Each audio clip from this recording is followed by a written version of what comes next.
Antigua and Barbuda takes a zero-tolerance approach to foreigners involved in crime. And in sport, Trinidad and Tobago knocked the U.S. out of the World Cup final. I'm Ricardo Roberts, and this is Caribbean in 10 for Wednesday, October 11th. I'll be back with the details after the break. Grow your business or promote your event through the services offered by the Caribbean Media Corporation and CaribVision. Our distribution provides a platform on cable, terrestrial television, and websites. We cover carnivals and events from across the region. We can bring your event live and alive to the world. For music makers, program producers, businesses, we can expand your reach to in excess of 2 million households daily. Our other services include news updates to enhance your media products, studio space for program and development. We can facilitate the launch of new products and services and training. Contact us and we will help you unleash your creative ability, develop products and services, and provide the medium to watch them grow. Contact Loretta Skeet at cmccaribbean.com or call her 1-246-467-1044 or 1-246-253-3889. Call and book your carnival or event today. The police paid a recent visit to the Windward Tobago community of Glamorgan, but it wasn't because of an emergency. The police are seeking to create closer ties with local communities. They hosted the latest installment of the Trinidad and Tobago Police Service community meeting. Residents had the opportunity to raise concerns about crime and policing in their area and offer solutions. The community says negligent parenting is a challenge in their area. They're also calling for greater police visibility.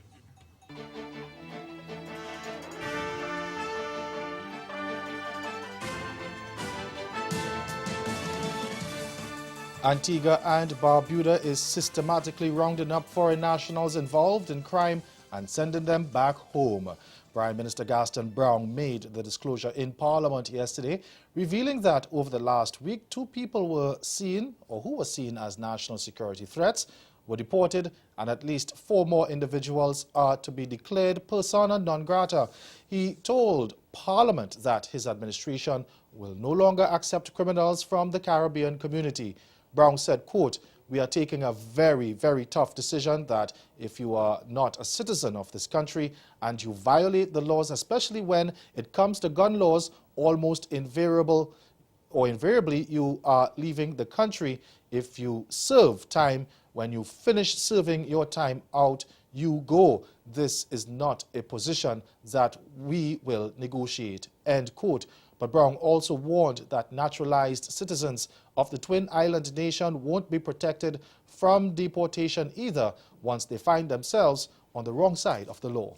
We come back to this Honorable House to put a provision in the law, in the Citizenship Act, that even if you're a citizen, a naturalized citizen, and you commit certain heinous crimes, and you become a threat to national security, we revoke it and out you go. We're not making any jokes. The safety and security of the people of Antigua and Barbuda is paramount.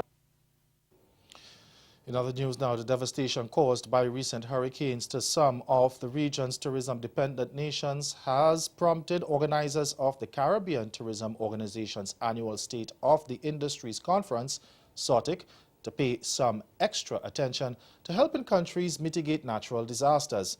And as the conference opened last night, one clear message was that the affected islands will have the CTO's support as they build or rebuild their vital tourism industries. CMC's Nicole Best reports from St. George's. The best way to help the Caribbean is to visit the Caribbean. That was the message from the Chief Executive Officer of the Caribbean Tourism Organization, Hugh Riley. He was addressing the State of the Industry Conference 2017 here in Grenada. Riley said it was difficult deciding on whether to hold the annual event after such a tumultuous September month with death and devastation in many member countries following the passage of 3 major storms.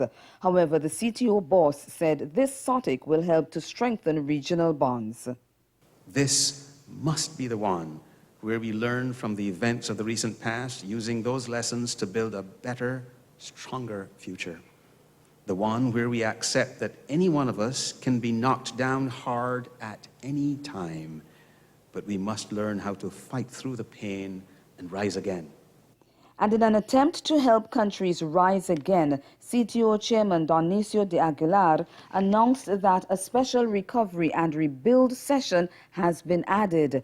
Disaster preparedness experts will make presentations to delegates on issues such as preparedness and mitigation, the impact and real economic cost of disasters, and a blueprint for recovery from crises.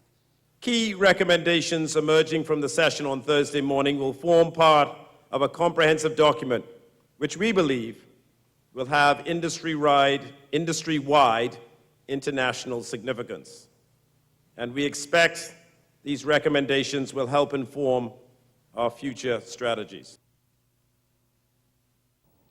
The Guyana government says it has collected 900 million Guyanese dollars. That's about $4.4 million in taxes from activities connected to oil and gas for the first half of this year.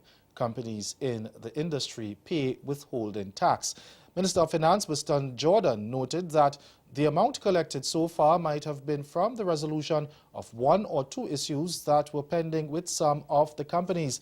The government is expected to rake in additional revenue when oil production commences in 2020 under a production sharing agreement it has with oil giant ExxonMobil and its partners. Guyana will receive a royalty of 2% on gross earnings and benefit from 50% of the profits from the sale of petroleum once production begins. Stay with us. Your Midday Sport is next.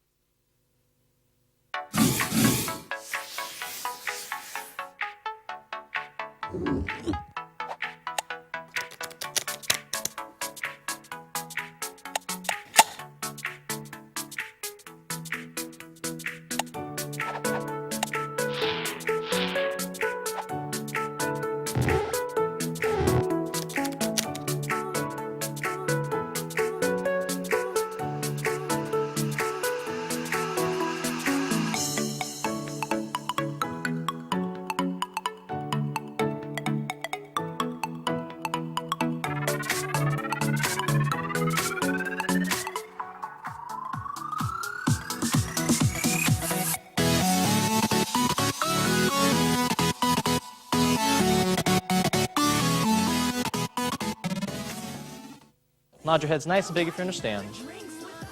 All right, feel your eyelids. Notice how tight those eyelids are getting now. Sticking, gluing, locking shut. Someone putting the super glue over those eyelids now. Sealing them, gluing them, locking them shut. The glue's starting to dry, getting tighter and tighter and tighter. Really feel it. Really experience it. It's happening. It will happen, and it's going to happen, and it always does. It's pretty crazy stuff.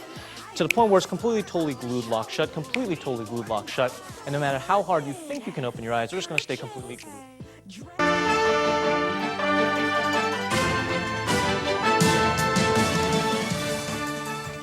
We begin our midweek sportscast with football. Trinidad and Tobago senior men's squad has made history by booting the United States out of contention for the World Cup.